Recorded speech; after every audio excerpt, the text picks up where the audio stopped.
Bonjour et bienvenue dans votre émission Les Banamboka. C'est un réel plaisir pour moi de savoir que vous êtes très très nombreux en train de suivre cette émission.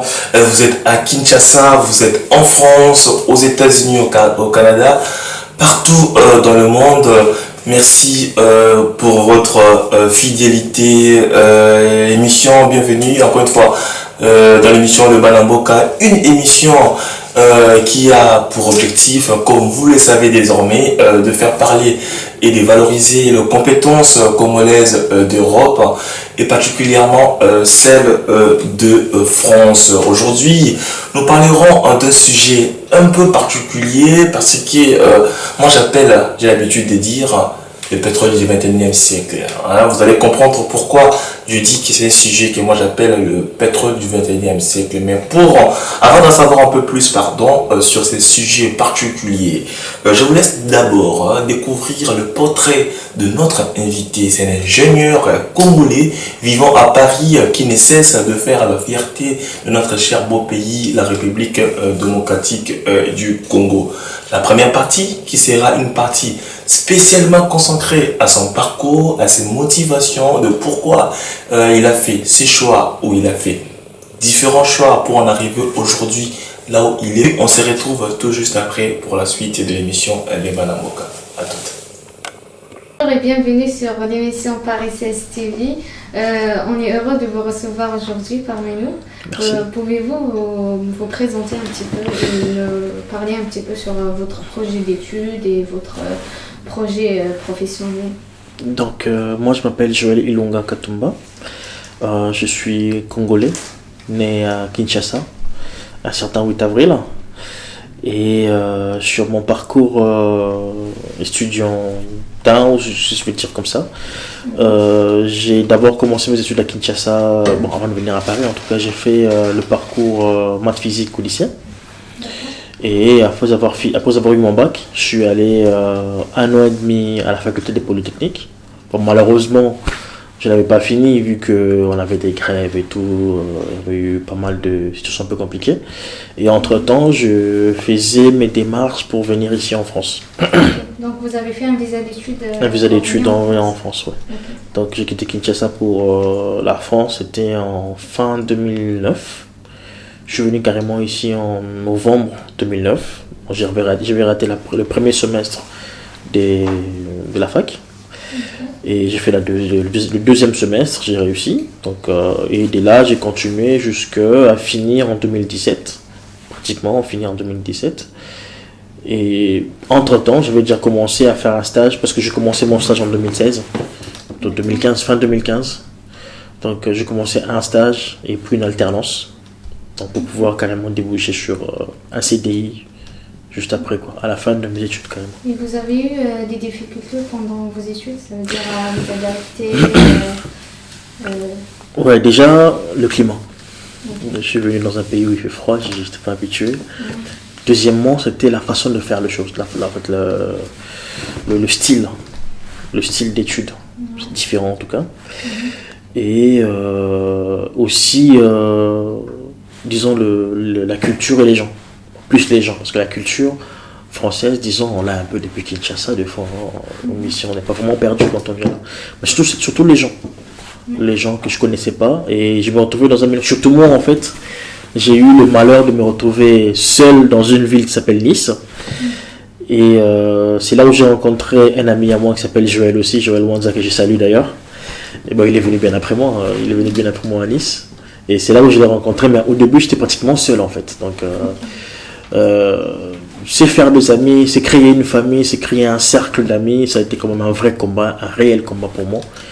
Et sachant que, bon, après, il y a toujours des moments où on ne comprend pas les gens, quoi. On ne se comprend pas, il y a des choses où on n'arrive toujours pas, en fait, une différence de culture, des fois. Une différence de culture. Donc c'était un peu ça Après, quand j'ai rencontré Joël, c'est devenu un ami, carrément une famille jusqu'à aujourd'hui, quoi. Donc voilà. Du coup, vous étiez à Nice et vous êtes maintenant sur Paris. Bon, mon parcours en France était un peu atypique. J'étais à Nice, j'ai fait 4 ans pratiquement à Nice. Et j'en avais un peu marre, quoi. J'ai quitté Nice pour aller à Lille, carrément l'opposé. Et j'ai beaucoup aimé la ville en tout cas. C'est une ville. C'était toujours pour faire des études? Toujours faire des études. Changer des facs? Ouais, changer des facs. Ok, d'accord. Parce que j'ai voulu faire mon master à Lille en fait. D'accord. Et j'ai fait mon master là-bas. Et c'est une ville particulière en tout cas. Une ville joyeuse, une ville étudiante en tout cas. Et de Paris, de Lille, je suis allé à Paris. Je suis venu à Paris faire mon alternance, mon stage et mon alternance ici. D'accord, donc c'est là où vous avez commencé à faire l'alternance et en même temps Bah, décrocher un CDI, c'est ça? Déjà, j'ai commencé en stage. Bon, disons que j'ai eu la chance de commencer le stage, puis l'alternance, puis un CDI dans la même entreprise en tout cas. C'était une chance. Et puis voilà, c'était un peu ça. Donc c'était Paris et puis et depuis tout ce temps-là, c'est Paris. Ok, J'ai vous plus ne bougé. comptez pas changer après? Ouais, je pourrais bouger. Hein. Je voudrais bien retourner à Nice, peut-être, ou encore aller à Lille. Ce sont des villes que j'ai beaucoup aimées, quoi. Lille, Nice, ce sont de très belles villes en tout cas. Ok, Paris aussi, hein. Je sais pas. ah oui. Ça marche. Donc, vous travaillez en quoi actuellement ici? Actuellement, je suis ingénieur d'études et développement en informatique, particulièrement dans tout ce qui est application web. Donc, je travaille dans une boîte qui s'appelle InVivo. Et c'est une boîte qui est spécialisée dans tout ce qui est finance, assurance, banque. Et on intervient dans le secteur numérique, on intervient dans le numérique, dans ces secteurs d'activité-là. Banque, finance et assurance. Et si je dois me projeter en tout cas dans le futur, on en parlait tout à l'heure du numérique au Congo. On en parlera d'ailleurs du numérique au Congo. En tout cas, c'est mon besoin, mon souci, peut-être mon souhait, c'est de retourner à Kinshasa et de pouvoir partager l'expérience, tout ce que j'ai appris ici, tout ce que je connais ici, de le partager à Kinshasa. Et c'est pas donné, c'est pas facile, mais au moins je pense que ça pourrait arriver un jour. En tout cas, c'est mon souhait. Je peux me projeter comme ça, très très long en tout cas dans ma vie, mais pour les années à venir, en tout cas ici en France, je voudrais bien gravir encore plus les échelons. Et même, pourquoi pas arriver directeur, chef de projet ou carrément PDG. Donc c'est ça vos projets? Projet, ouais. Voilà. Okay. Merci à vous, Monsieur Joël, d'avoir été avec nous ici. C'était un honneur pour nous. Je vous en prie. Et je tiens à vous féliciter pour ce que vous êtes, pour vos projets à l'avenir. Ouais. Et on se retrouve dans la deuxième partie avec mon collègue Rézi. Encore une fois, merci de votre fidélité. C'est toujours un réel plaisir de savoir que vous êtes très très nombreux en train de suivre cette émission. Comme vous le savez, maintenant, comme je disais tantôt, c'est une émission qui a tout simplement l'objectif de faire parler les compétences congolaises de France. Hein. Là, vous avez bien suivi, c'est un parcours très brillant. Il s'appelle Joël Ilunga, comme bien détaillé dans la première partie. C'est jeune homme, un cadre informaticien dans une grande société ici à Paris, qui ne cesse de faire la fierté de notre cher beau pays, la République démocratique du Congo. Je voudrais aujourd'hui prendre le risque, bon, c'est un risque, c'est aussi un risque, avec plaisir de parler de ces sujets que moi j'appelle le pétrole du 21e siècle, le numérique, hein, parce qu'aujourd'hui on parle que de ça. C'est quoi le numérique, hein, et partout on parle de l'internet et le numérique. Aujourd'hui c'est sur la bouche de tout le monde. Le numérique, ça a l'air important, hein. En effet, le numérique est partout de notre vie de tous les jours, hein. Que ce soit en Afrique, que ce soit en Europe. Aujourd'hui, on ne peut absolument rien faire sans le numérique. Le numérique est partout dans notre vie. À l'hôpital, dans les banques, dans les écoles et bien d'autres services. Services. Il est presque aujourd'hui impossible de parler et de vivre sans le numérique. Mais pour comprendre un peu plus sur ces sujets pertinents, costauds, je profite déjà de l'occasion de dire merci pour l'invitation, d'avoir accepté l'invitation de l'émission de Banambo Ingénieur Ilunga. C'est avec vous que nous allons aujourd'hui tenter de répondre à ces sujets particuliers. Mais avant de commencer, encore une fois, un mot à tous les Banamboka qui vous regardent à Kinshasa sur PSTV et qui vous regardent à travers le monde grâce à notre chaîne YouTube Paris CS TV. Un mot à tous les Banamboka qui nous regardent. En tout cas, je salue tous les Banamboka. C'est un plaisir en tout cas de voir cette émission se réaliser aujourd'hui. C'était un rêve et c'était quelque chose qui se parlait entre quatre murs. Je me rappelle encore le 10e arrondissement de Paris et aujourd'hui c'est devenu une réalité. Donc c'est un plaisir de voir, de voir cette émission et j'appelle tous les Banamboka à rester toujours branchés à cette chaîne et toujours continuer de soutenir en fait les initiateurs de cette émission et je pense que le meilleur est à venir. Le mérite à venir, merci beaucoup ingénieur. C'est avec vous, nous allons, je rappelle que vous êtes ingénieur en informatique, en développement web, vous n'êtes pas n'importe qui, ça tombe bien. On est entre nous informaticiens, parce que je le suis aussi, mais malheureusement je ne peux pas répondre à mes propres questions. Ingénieur, on nous parle de numérique. Vous êtes suivi à Kinshasa grâce à notre partenaire PSTV. Merci à tout le personnel de PSTV Kinshasa. Ingénieur, le numérique, un sujet aujourd'hui devenu spécial. Pour comprendre, c'est quoi le numérique, ingénieur? En fait, le numérique n'a pas une définition unique. Il a une définition sur plusieurs domaines. Moi, je vais prendre juste le domaine technique et le domaine culturel ou social. Dans le domaine technique, en fait, si je partais même plus dans l'étymologie du mot numérique signifie tout simplement un nombre. C'est nombre, numerus, en latin. Et aujourd'hui, le numérique, du point de vue technique, c'est tout simplement l'information qui est transformée en nombre, qui voyage. C'est tout simplement ça. Numériser quelque chose, c'est transformer quelque chose qui est visible à l'œil nu, quelque chose d'analogique, en quelque chose de numérique, un nombre. Et deuxièmement, le volet culturel ou social, je dirais que le numérique, c'est un outil de transformation aujourd'hui de beaucoup de métiers. Aujourd'hui, le numérique, c'est pas d'abord le matériel, c'est pas d'abord l'ordinateur, c'est pas d'abord un téléphone. Le numérique, c'est un mouvement à la limite. C'est un mouvement qui tend à transformer, à étendre encore plus les frontières en fait de certains métiers, de certaines activités en fait. Donc le numérique, c'est un mouvement et aussi c'est une technique qui permet en tout cas aux gens aujourd'hui de pouvoir s'exprimer autrement, travailler autrement. Et la preuve, on est là, nous sommes à Paris, mais nous allons faire une émission qui va passer à Kinshasa. Et c'est vraiment ça en fait le numérique aujourd'hui. C'est ces mouvements-là, cette nouvelle culture, cette nouvelle façon de faire les choses qui font que les gens étendent un peu plus leurs activités. C'est vraiment pour la meilleure compréhension. Dans un quinois, félicitations pour votre pertinence, en tout cas en termes de réponse. Mais seulement, c'est compliqué en qui tout le limbolango, qui anime. Bon, si tu le gouvernement vient à cadre quinois, c'est que la nègre que nous tu vas comprendre. Numérique, ça est là où ils permettre monter à ça là autrement. Au moins, à chaque révolution, à chaque étape, il y a vie, il y a monde. Et ça, il y a des outils, outils de travail où il est révolutionnant en fait de façon au salam. Et aujourd'hui, le numérique, les politiques pour résoudre ces problèmes. Les politiques en fait au Congo, en fait les politiques restent politiques. Ils resteront sur des discours, sur des intentions. Mais après, il faudra l'appliquer en fait ces choses.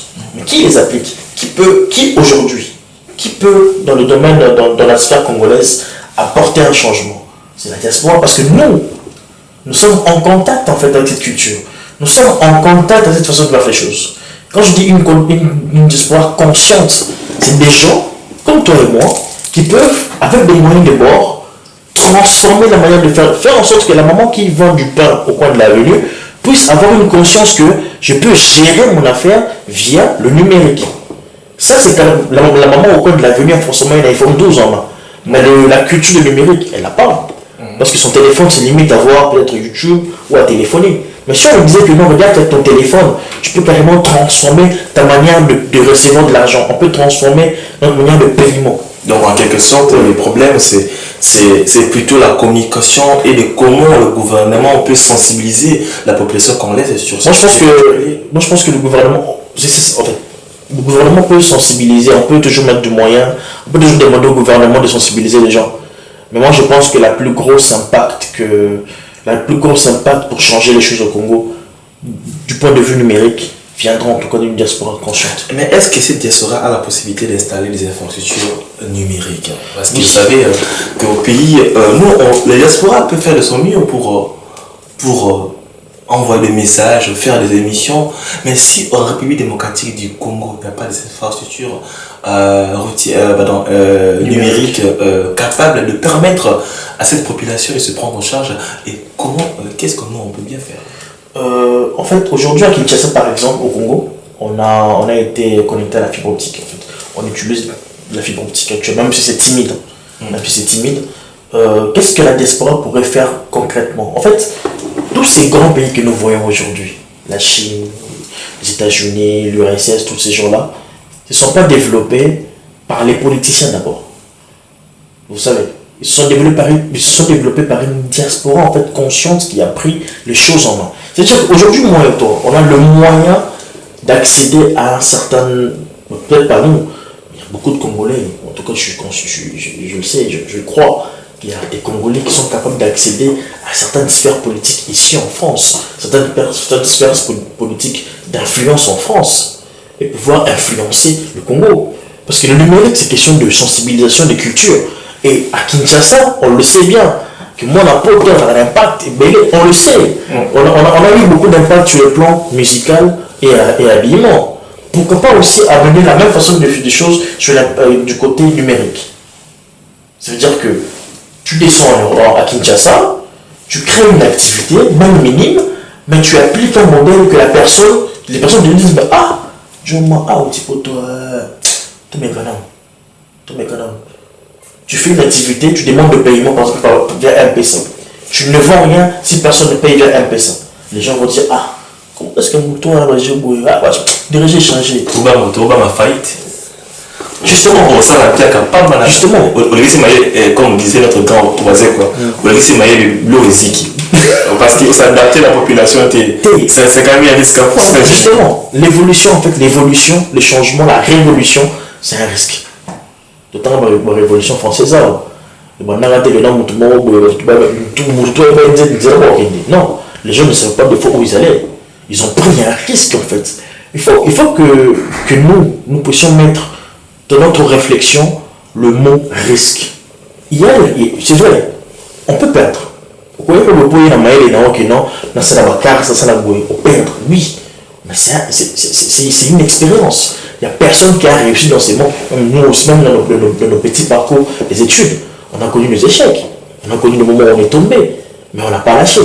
En fait, c'est ça en fait, que moi je veux que la diaspora comprenne. Bon, si je mets un accent sur la diaspora congolaise, une diaspora consciente, c'est parce que je dis que nous avons une facilité.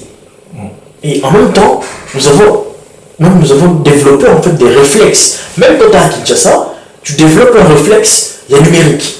Tu veux commander en ligne, tu veux acheter en ligne, et comme ils ont l'habitude, mais on se limite, on se met même des limites quand on est à Kinshasa. On se dit, ah, gouvernement c'est là, il faudra qu'on bénéficie de l'expérience des pays qui sont quand même en avance. Aujourd'hui, il y a des domaines de l'informatique qui sont nés à partir de la donnée. Le big data, le data mining, le BI. Il y a plein de domaines comme ça qui sont big data pour les gens peut-être novices, c'est un domaine big data. Big c'est en anglais, c'est gros beaucoup. Data c'est de données. Donc ça dit données à ébeler. Il y a aujourd'hui une spécialité, je ne sais pas si c'est encore d'actualité au Congo, je ne pense pas. Non, au Congo c'est pas encore l'actualité. C'est pas encore l'actualité, ni à l'UNIKI, ni à l'ISIPA.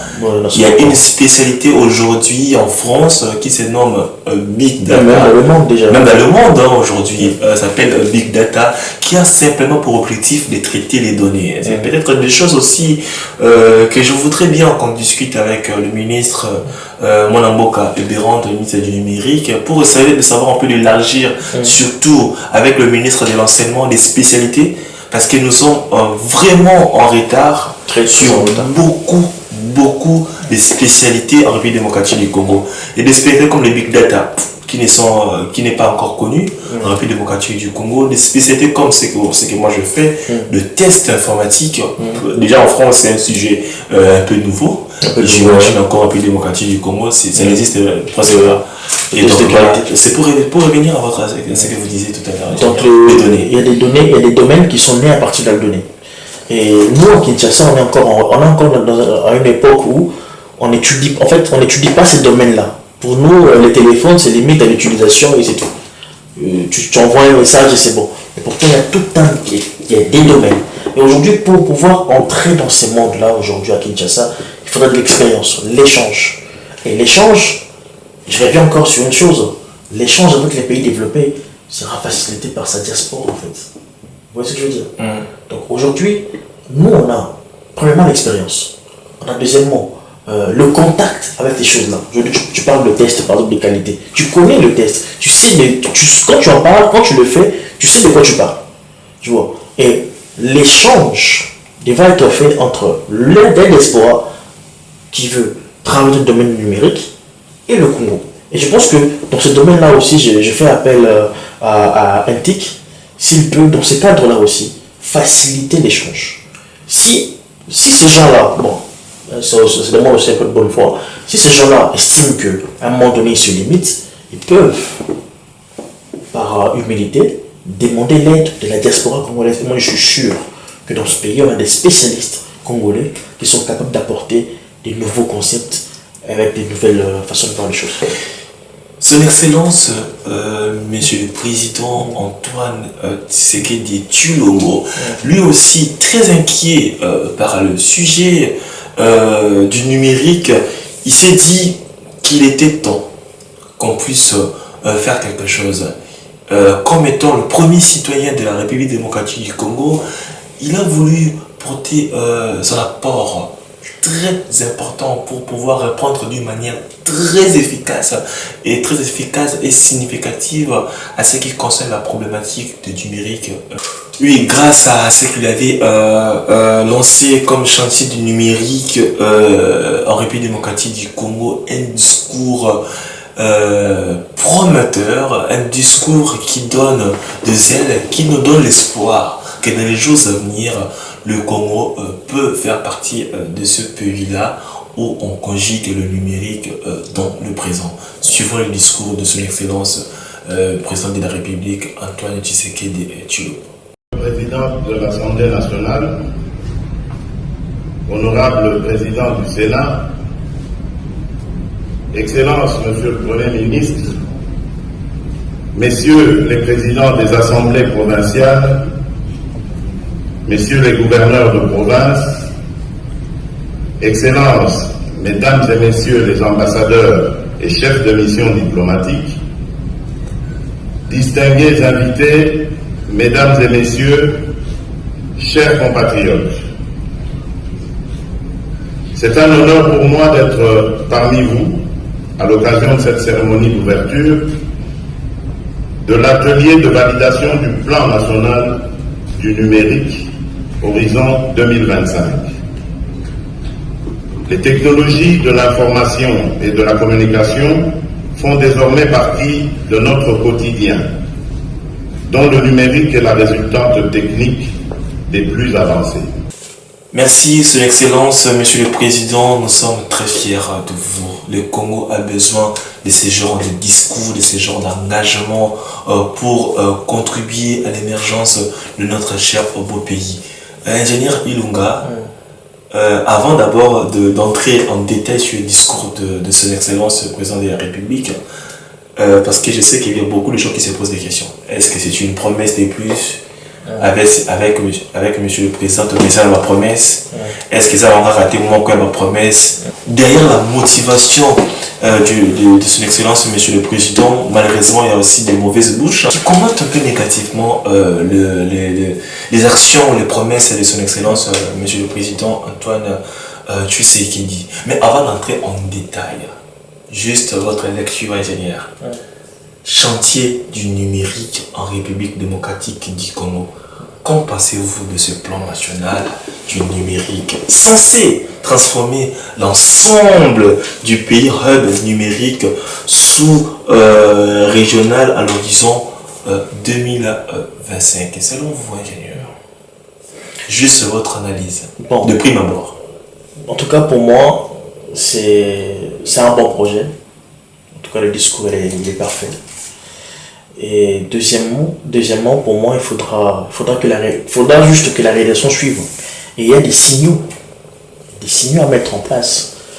Je pourrais dire comme des indicateurs qui permettront aux gens, au président de la République en particulier, au gouvernement, de pouvoir suivre la réalisation en fait de ces projets-là. Parce que transformer un pays parce que le Congo il est gigantesque. Le Congo il est grand. Il faut bien le souligner. Si vous voulez connecter toutes les villes de Kinshasa, toutes les villes du Congo, c'est un chantier énorme. Et je pense que d'ici jusqu'à 2025, on aura peut-être fait 25%. Ce serait déjà une très bonne chose. Ce serait déjà une très bonne chose. Ah, vous êtes optimiste et c'est très bien. Mais beaucoup de gens pensent que oui, c'est juste une promesse comme une autre. Non, aujourd'hui, que ce soit une promesse comme une autre, c'est plus, ça peut être le cas dans les années qui vont suivre. On a vécu en France un épisode de confinement. Et on a vu comment est-ce que les événements nous ont poussé à développer ce qu'on appelle le télétravail. Parce que le télétravail, c'est une innovation en fait qui vient du numérique. Et avec les années qui suivront, à Kinshasa, on sera à un moment donné obligé d'adopter des postures où le numérique doit intervenir. Mais moi, quand je préparais le sujet, il y a quelqu'un qui m'a posé la question, il m'a dit, quand on parle de plan du numérique, censé transformer, selon le dire du président, l'ensemble du pays, on pèse bien le mot, l'ensemble du pays à l'horizon de 2025. Sachant qu'avec un revenu journalier de la grande majorité de la population est de $1 par jour, cette transformation, c'est pour la classe populaire congolaise ou la classe politique congolaise? En fait, les gens ont peut-être beaucoup de confusion sur ces points-là. C'est possible d'apporter Internet à tout le monde sans que les gens puissent payer de grosses sommes d'argent. C'est possible. À Kinshasa, au Congo, c'est possible. Avoir accès au numérique n'est pas proportionnel à l'argent qu'on détient en fait. Vous voyez ce que je veux dire? Aujourd'hui, l'Internet devient carrément un composant vital. Dans certains pays, l'Internet est vital comme l'électricité, comme de l'eau. Et c'est une tendance, ça va s'accélérer encore plus à Kinshasa. Les revenus de gens ne sont pas liés forcément au nombre de débits qu'ils peuvent avoir dans un monde normal. Juste que nous, on a été habitués à une certaine stratégie commerciale que les gens ont imposée au Congo. Ça veut dire payer des unités pour appeler. Et pourtant, dans d'autres pays, on utilise des forfaits. Mais ingénieur, pour vous compléter, quand le président dit transformer l'ensemble du pays à un numérique sur régional horizon 2025, vous voyez ça comment? Selon vous, ingénieur en informatique? Pour moi, je le vois comme je peux dire une frontière en fait, en disant quelque chose qu'on veut développer en fait, ça veut dire un développement à venir. Parce que c'est vrai que quand le numérique entre dans un domaine, ça transforme ce domaine-là. Vous voyez ce que je veux dire? Donc, en 2025, si réellement on arrive à transformer le Congo d'un point de vue numérique, ça veut dire qu'il y aura un développement qui va suivre. Et qui dit développement, ça veut dire qu'il y aura plus de contrôle dans l'administration, il y aura une certaine transparence dans le paiement, il y aura une certaine transparence dans l'administration, dans la politique et dans tout. Donc, transformer le numérique, transformer le Congo en un hub numérique en 2025, c'est quand même un projet très ambitieux, comme je trouve. Et c'est pas impossible qu'on y arrive, mais je pense qu'en 2025, on n'aura pas encore fait 50%. Ça me pose à se poser cette question de comment donner l'accès, parce que quand on parle de l'ensemble du pays, c'est quand même donner l'accès. On ne peut pas parler du numérique et l'ensemble du pays sans l'accès à l'internet en zone rurale en République démocratique du Congo. Mais dans cette zone rurale, seulement 6% des Congolais qui ont accès à la 4G. 4G, oui. Et seulement 8% qui peuvent accéder à la 3G. Ingénieur, 2025, c'est dans 4 ans. Dans 4 ans, pratiquement. Normalement. Kinshasa compte à peu près 10 millions déjà. 10 millions d'habitants. Plus de 10 millions d'habitants. Et aujourd'hui, à Kinshasa, tout le monde a un téléphone quand même. Vous pensez que dans 4 ans, 90% de la population, je parle pas de la population congolaise parce que c'est énorme, de la population quinoise, pensez-vous que cela est possible que dans 4 ans, qu'on puisse arriver à 80% de l'objectif fixé, c'est-à-dire faire du numérique quelque chose de maîtrisé? Je pense que oui. Comment? On va revenir en arrière rapidement. On a assisté à une révolution au Congo, la révolution des GSM, téléphone mobile. On a vu comment en un temps record, la majorité des gens avaient un téléphone mobile et le moyen d'appeler les gens, le moyen de communiquer. Aujourd'hui, on entre dans une nouvelle ère en fait, et l'ère du numérique. Moi, je pense que c'est question d'impulsion, de sérieux, de mise en place d'une stratégie claire et nette pour y arriver. Aujourd'hui, dans 4 ans, on peut faire beaucoup de choses. En tout cas, beaucoup de choses du point de vue numérique. Et après, pour le Congo, à Kinshasa, oui. Mais pour le Congo, c'est une autre histoire.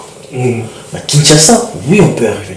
Parce que déjà, on a des infrastructures pour permettre aux gens de communiquer via leur téléphone mobile. Et aujourd'hui, en France, on voit comment est-ce que sur des structures qui existaient déjà, ils construisent des structures pour l'Internet, pour les échanges téléphoniques, pour les appels vidéo, pour les vidéoconférences. En fait, c'est pas quelque chose, en fait, il n'y a pas de table rase en fait, en technique. On construit sur ce qui avait déjà été fait. Et aujourd'hui, à Kinshasa, il y a comme une structure qui peut être encore utilisée pour permettre de ce que l'Internet devienne banal en fait à Kinshasa, et surtout changer de stratégie de paiement, de faire payer aux gens l'accès à la communication. Je suis d'accord avec vous. En République démocratique du Congo, comme disait la fois passée l'ingénieur Modio, les problèmes ce n'est pas les projets, les problèmes c'est les gens. On a des projets qui malheureusement finissent dans le placard ou mal exploités, ingénieurs. On a vu récemment avec les maisons préfabriquées, on a vu les sauts des moutons. On a vu les résultats. L'objectif, il est là. Il y a des gens qui nous regardent, qui sont des conseillers du président, qui sont proches du ministre du numérique, de l'antique, de la communication, qui nous regardent, qui vont regarder l'émission. Vous êtes ingénieur, vous vivez en France, vous travaillez en France, vous maîtrisez comme personne la notion du numérique. Selon votre expérience, si on doit être pragmatique, pratique, selon vous, qu'est-ce qu'il faut faire pour que cela puisse se transformer à une réalité? Techniquement parlant, qu'est-ce qu'on peut mettre en place si vous étiez vous conseiller de Moana Mboka Ebérand, ministre du numérique, conseiller du président atteint du numérique, parce qu'aujourd'hui, on est tous d'accord qu'on ne peut pas vivre sans le numérique. C'est quelque chose qui est devenu aujourd'hui indispensable dans notre vie. Et il faut absolument passer au numérique, faire du numérique, en tout cas une obligation de vie. Vous êtes conseiller du président. Vous le dites quoi, ingénieur? En tout cas, moi, si j'étais près du président en ce moment, et que je voulais en tout cas réaliser ces projets-là, de faire du Congo un hub numérique en 2025, ce serait premièrement la première des choses, baisser les prix de l'Internet actuellement à Kinshasa. Première chose que je voudrais faire. Une fois que c'est fait, deuxièmement, on construit de nouvelles structures pour pouvoir apporter l'Internet jusque chez une personne à la maison. Et ça, les structures-là sont possibles. Des structures pour le faire, les moyens pour le faire sont là. Juste qu'on n'a pas de gens sérieux en tout cas pour pouvoir réaliser ce genre de projet. Troisièmement, si j'ai une idée encore à amener au président, ça serait en tout cas de permettre à ce que... Là, on est encore dans le cadre de Kinshasa, on ne parle pas du Congo, on parle de Kinshasa. De permettre à ce qu'il y ait un échange, faciliter la diaspora en tout cas, du point de vue numérique. La diaspora qui veut investir dans le numérique, de pouvoir échanger avec la jeunesse. Échanger avec la jeunesse. Vous voyez? Donc, premièrement, banaliser, en fait, pas banaliser, en fait, rendre accessible Internet. Baisser le prix. Parce que c'est possible. Pourquoi pas de proposer des abonnements, tout simplement? Justement, en fait, il y a une chose qu'il faut comprendre. Le numérique devient une culture, devient une façon de vivre. Et l'Internet devient carrément un composant vital de nos vies. Le forfait peut entrer. C'est juste une question de volonté politique. C'est une question de volonté politique. Ici en France, les forfaits à un moment donné coûtaient très très cher. Mais à un moment donné, on a assisté des prix à 2 euros le mois. 2 euros le mois pour des appels limités. Et ça a tout cassé carrément, ça a tout remis à plat. Donc aujourd'hui, à Kinshasa, c'est question de volonté politique. Il y a des rouages derrière. Il y a des gens qui, quand il y a beaucoup d'intérêt, quand il y a du miel, les gens ont du mal à lâcher l'affaire. Mais aujourd'hui, on sait bien qu'à Kinshasa, c'est possible. Les opérateurs téléphoniques au Congo, à Kinshasa particulièrement, sont quand même grassement... Ouais, ils ont beaucoup d'argent. Parce que, comme tu l'as dit, en moyenne, les gens peuvent à la limite dépenser jusqu'à 100 euros. 100 euros pour les appels et l'Internet. Imagine maintenant, ça c'est la moyenne. Il y a des gens qui vont jusqu'à 300, 400 euros par mois. Et tu calcules ça sur une population de 10 000 personnes, mais tu as des sommes astronomiques. Des sommes astronomiques. En fait, pour baisser l'Internet, c'est question de volonté politique, question de décision. De prendre une décision claire et nette pour casser en fait cette tendance-là. Casser cette tendance, ça touche beaucoup, hein, parce qu'on est congolais, ça fait mal au cœur. Hein. Aujourd'hui, nous sommes tous en télétravail. Si on est bloqué ici en France, en train de télétravailler, c'est parce qu'on sait chez nous, il n'y a pas une bonne connexion. On pouvait tous prendre nos billets d'avion, aller travailler à Kinshasa. Oui, il y a l'Internet, mais c'est pas comme ici. La population là, qui souffre déjà autant de crédit par jour, sans compter les appels, comme disait l'ingénieur Joël Ilunga, et l'Internet.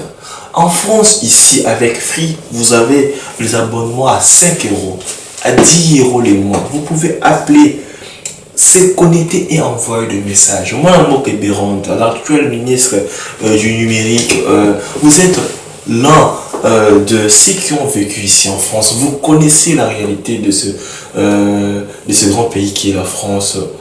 Vous êtes aujourd'hui heureusement à la tête de ce ministère nouvellement créé par le président de la République, son Excellence Antoine Tshisekedi Tshilombo, le ministère du numérique. S'il vous plaît, son Excellence, on ne peut pas parler de l'avantage numérique tant que les Congolais continueront à payer chaque jour leur forfait Internet. Réfléchissons de comment nous pouvons, nous, en République démocratique du Congo aussi, pourquoi pas. Je sais que oui, c'est possible, c'est juste question de la volonté, comme disait l'ingénieur Ilunga, d'instaurer les systèmes de forfaits mensuels. Ça va beaucoup faciliter la tâche. Aujourd'hui, en France, les gens se déplacent presque plus. Tout s'est fait à partir de chez soi. Mais parce qu'il y a l'Internet. Parce que les gens ont accès à l'Internet et ça nous permet aussi d'évoquer ce qu'on appelle les e-commerce. Les e-commerce, ça reste encore un sujet tabou en République démocratique du Congo. Donc c'est vraiment un appel à son Excellence, que moi j'appelle Mwanamboka et Bérande, à son Excellence, Monsieur le Président Antoine Félix Tshisekedi Tshilombo, de regarder un peu plus avec beaucoup de précision sur cette question, qui est une question qui est à mon avis très importante, parce que c'est là va tout simplement être bénéfique pour les Congolais. En parlant de e-commerce, l'ingénieur Ilunga, les e-commerce aujourd'hui englobent essentiellement les transactions commerciales qui s'effectuent sur l'Internet, à partir des ordinateurs qu'on évoquait tout à l'heure, l'importance de faire des abonnements, tablettes, smartphones, consoles et TV connectées. ainsi que celles réalisées à partir des applications mobiles, hein, parce que là il faut encore de l'internet pour l'expert, pardon, des applications mobiles spécifiques. Les e-commerce offrent aujourd'hui une opportunité de business incroyable, ingénieur. Rien qu'avec ça, avec plus de 50 millions d'euros d'achat par an, s'il vous plaît. Là, on est en France. Quotidienne avec le pratique du commerce. Je vais vraiment être pragmatique. Je vais parler de ça d'une manière pragmatique en fait. Là encore une fois de plus, je reviens à ma thèse d'avant, c'est la diaspora consciente. Je vais m'expliquer. Tu as donné un exemple simple tout à l'heure, que quelqu'un qui quitte Passa, on connaît tous Passa, qui va jusqu'à Zando là-bas pour acheter des choses. Mais pourquoi pas mettre en place un service fait par n'importe qui inciterait les gens à payer à distance et de se faire livrer chez lui. Imagine un peu à Kinshasa, parce que moi je sais que les Kinois, ce qu'on oublie, ils sont consommateurs. Surtout consommateurs d'innovation. On aime les innovations. Kinshasa c'est un pays, plutôt Kinshasa c'est une capitale, c'est des gens qui aiment, les Kinois aiment l'innovation. Lorsqu'il y a un nouveau truc qui arrive, les Congolais consomment. Ils consomment sans modération des fois. Imagine maintenant qu'on amène un service. Je dis aux gens, payez-moi par un PESA. Je vous livre à la maison. Livraison à domicile. Tu t'imagines l'explosion que ça va faire, une telle affaire. C'est vrai que ça va être difficile au début. Quelqu'un qui se dit, ah, en fait, on a parlé. Et on essaye à travers de ça de vulgariser ça par des publicités. On prendra des gens que l'on connaît déjà qui font de la publicité. Fondon on a parlé, Zobo on a parlé. Un slogan comme ça. On peut inciter les gens à investir dans le e-commerce. Comme disait mon grand Nathil Le Collet, planter et le roi. Tu vois, on peut inciter les gens. Il y a beaucoup de façons de faire le commerce et surtout de libéraliser en fait certains métiers. Je vais encore être pragmatique. Maman, papa. Nos mamans, au bateau carrément pas, on sait que la plupart du temps, elles se limitent à compter avec leurs doigts de foi, avec leur un stylo. Elles savent juste compter le nombre de pains et faire la multiplication avec le prix d'un seul pain et tirer après un bénéfice. Elles se limitent un peu à ça. Si nous parlons de diaspora, maman, au salaire, moi, que nous avons anticiper ma demande à votre client, nini. Salabo, mon téléphone na yo kaboli batu, respond que non, beaucoup dans un MPSA dans un autre ce service là, si ça marche pour une seule personne, ça va exploser à Kinshasa. Donc le problème, il faut qu'il y ait une politique de communication. La communication. Communication, on a ce qu'on pour ça. Moi j'ai besoin en fait, pas seulement la communication, parce que communication, qui on le fait déjà. Le e-commerce, c'est que les gens ils communiquent un peu. On a besoin d'impact. Et l'impact à Kinshasa, on sait qu'ils amènent, c'est la diaspora. En fait, moi j'ai grandi à Kinshasa jusqu'à l'âge de 20 ans pratiquement, et je sais la force qu'a la diaspora à Kinshasa. J'ai vu la force que ces gens-là ont. Niveau Bilamba déjà. Nos musiciens congolais, tous nos musiciens, pour avoir un impact, il faut aller où? À l'extérieur. Quand il sort du pays et qu'il revient, il a un autre aura. Même s'il faisait du succès sur place, mais quand il quitte, il revient, il a un autre impact. Et nous, aujourd'hui, on a cet impact-là. Vous voyez, on peut seulement passer par, on peut faire la publicité, mais moi, je souhaiterais voir la diaspora commencer à innover. Les gens diront, ah, bah, tu as un bord ah oui, que bord c'est la mon ami qu'il y a, ah oui, que bord est mystique, Tolanda. Les gens vont suivre. Et on va faire exploser les choses. Le numérique peut sortir. Premièrement, le numérique peut permettre à ce que les gens soient indépendants, créer des emplois, et permettre à ce que les gens eux aussi libéralisent leur métier. Aujourd'hui, on ne peut pas parler de l'internet sans parler des fonds, la fierté de notre pays, nos artistes, que ce soit la théâtre, la musique. Et c'est vrai, moi j'étais en Algérie, je suis passé là-bas avec Congolais boursier. ça m'est arrivé à plusieurs fois d'être fier d'être congolais parce que je suis compatriote de Koffi Olomide, parce que je suis compatriote de Fally Ipupa. Parfois, c'était l'unique chose qui nous rendait fiers. Parce que dans le foot, parfois ça marche, parfois ça ne marchait pas. Ouais. Dans la politique, parfois il y avait un V3. On vous taquinait tout le temps. Dans votre pays, il n'y a que de guerre. Mais s'il y a un domaine où on n'échoue pas, c'est bien la musique. La musique, ouais. Mais malheureusement, nos artistes et musiciens sont parfois obligés de commander pour vivre. La technologie aujourd'hui nous a prouvé combien nous pouvons rendre nos artistes millionnaires. C'est clair. Ingénieurs, qu'est-ce qu'on peut faire? En fait, aujourd'hui, on a les plateformes numériques de musique qui font que les gens commencent à vivre. Que ce soit les comédiens, que ce soit les musiciens. Et d'ailleurs, il y a un jeune Italien d'origine sénégalaise qui cartonne actuellement sur TikTok. Et qui fait comme ça. Ouais, qui fait comme ça. Et quand tu regardes les recettes, en fait, ce qu'il fait, c'est des millions. Il arrive aujourd'hui à des millions grâce à TikTok. Et aujourd'hui, moi, je pense que nos artistes, ils ont déjà un succès. Seulement, le succès qu'ils ont ne se traduit pas en chiffres. C'est ça le problème. Il ne se traduit pas en chiffres. Aujourd'hui, nos artistes, s'ils veulent vraiment se détacher un peu de cette façon de vivre, ça veut dire que on a du succès mais on n'a rien, ils doivent s'attacher à des choses, à des plateformes, à des techniques qui vont leur rapporter de l'argent. En fait, aujourd'hui, tu te donner une partie de la réponse. En fait, tout allait bien. Tout le monde a ça 10 millions de vues, 15 millions de vues. Mais normalement, ça a plus que Yango. Imaginez qu'on a qui nous, on a 10 millions de personnes en une journée au téléphone. Donc ce mec-là peut en une journée avoir 10 millions de vues et être tendance. Parce que comment on te consomme en musique. Imaginez un peu un artiste comme, je donne l'exemple, Inosbi. A même si single membre dans Spotify. Qui est rejeté comme on les a. Ah, le Spotify. Parce que quand tu écoutes la musique sur Spotify, l'auteur reçoit quelque chose. Parce qu'il y a un abonnement lié à Spotify. Imaginez que non, on vulgarise tout ça à Kinshasa et que les choses deviennent à portée de tout le monde. On va gagner combien?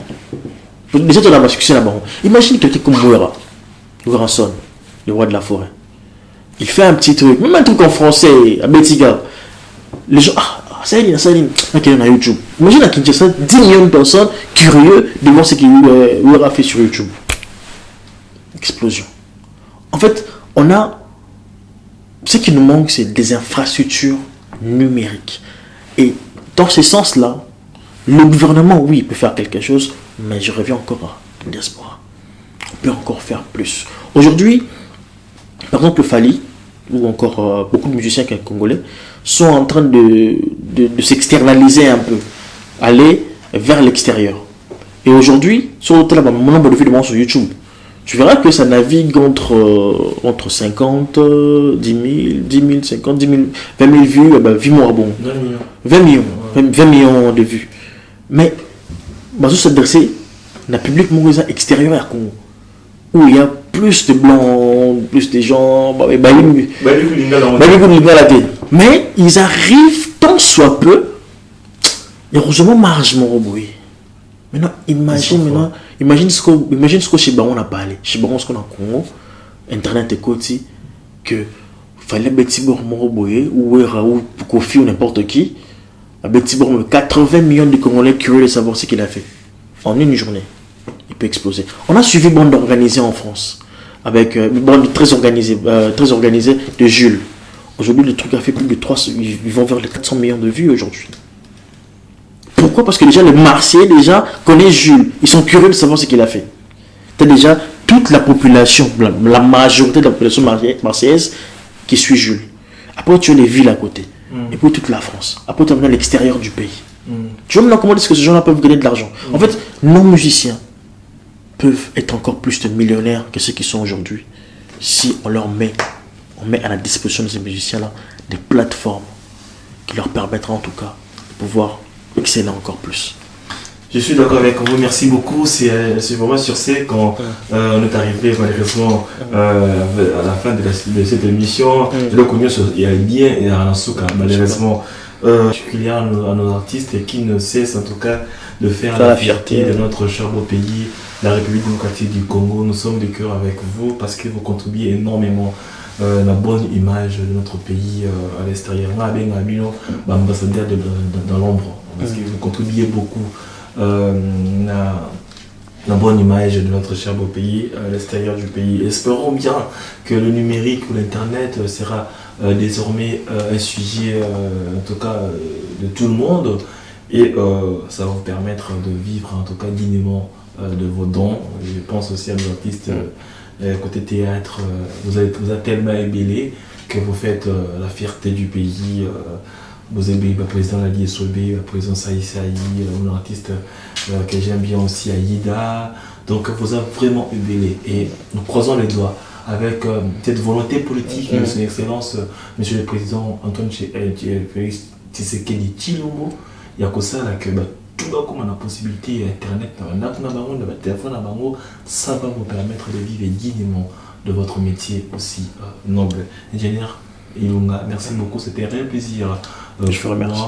Pour nous de vous recevoir sur ce plateau de l'émission Le Banamboka, très suivi actuellement en ville démocratique du Congo, sur PSTV, Internet. Je vous rappelle de continuer à vous abonner massivement sur Paris TV pour ne rien rater à ce qui concerne les émissions Banamboka. C'était un réel plaisir pour nous. Merci. Mes félicitations encore une fois.